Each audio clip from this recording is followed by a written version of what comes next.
Hi church, I'm so excited to bring to you today this idea of fixing it fast. What do we do when we're confronted with a problem area in our lives? Are we quick to fix it?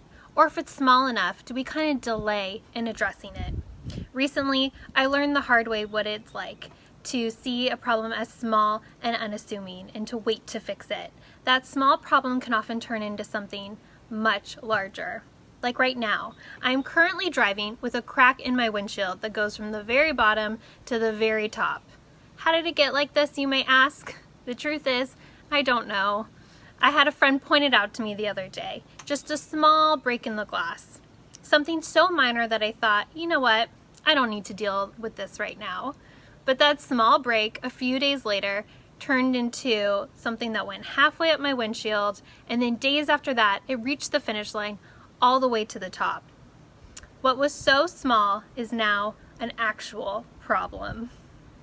I'm going to share with you 3 excuses why I failed to deal with my windshield when I first noticed the problem, and how those same excuses can be used when we wait and stall in dealing with problem areas in our own lives.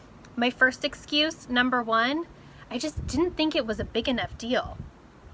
When my windshield only had just a small break in it that I didn't even notice myself, I just wasn't concerned.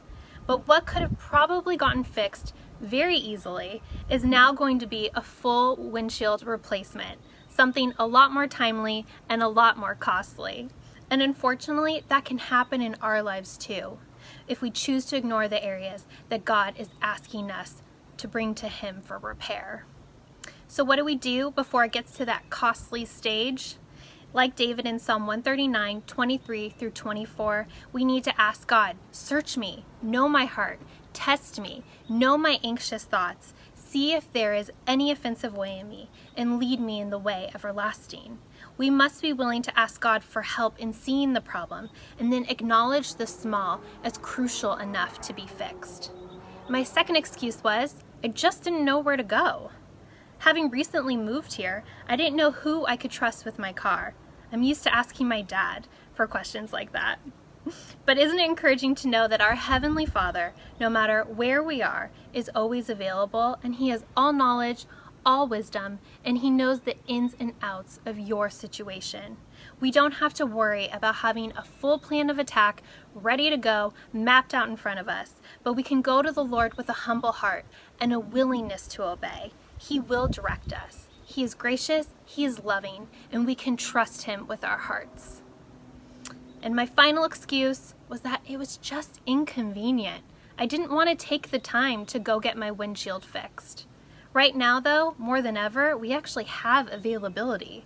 Many outside responsibilities have been put on hold, and we have all this extra time at home. Is there an area God's asking you to bring to Him for some repair? I encourage you, don't let this season pass you by. Take the time now. Allow Him to minister to you as you bring Him your hurts, your fears, and your insecurities. And what may feel inconvenient now, when you spend time in His presence, you will realize that that inconvenience will quickly subside. Be encouraged today, knowing that no matter what you're going through or what you need help on, He is there, ready, willing, and able to help you and walk with you step by step. All right, church, thanks so much for spending time with me today. I'm going to go now and Google windshield repair in the Sacramento area. Talk to you later.